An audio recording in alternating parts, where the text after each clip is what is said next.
golpe de autoridad de la Universidad Politécnica de Valencia en territorio hostil. El Dream Team derrotó por un contundente 1-3 al líder invicto de la categoría, en lo que hasta el pasado sábado era considerado todo un fortín. El equipo estuvo arropado en todo momento por una afición que se desplazó y que en gran parte fue gracias al pasado juvenil de Cristian Retuerto por estas tierras palentinas.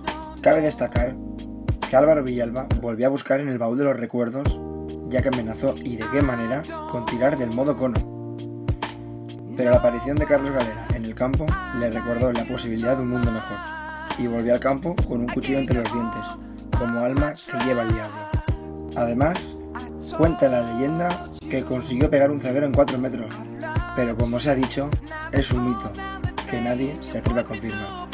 Los pupilos de Fernando Mirasol funcionaron a la perfección, ya que los centrales Freddy Valencia y Kevin Manacloche abrieron la fábrica de pamelas hasta tal punto de dejar el stock tiritando. Y es que no daban abasto.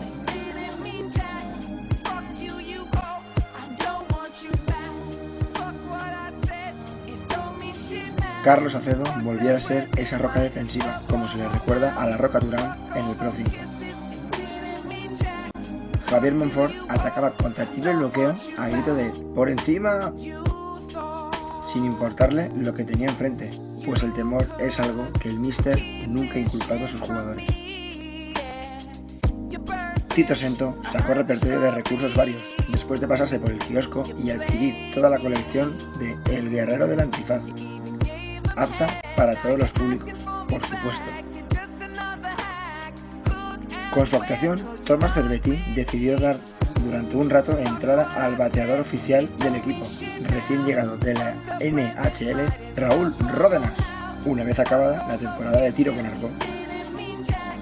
Hay que señalar la inclusión en la primera convocatoria de la temporada de Mario Zorro Escribano, una vez superados sus problemas de amoríos que lo tenían anclado por tierras valencianas.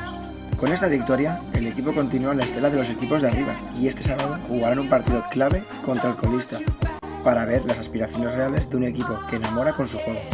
Amun, UPV.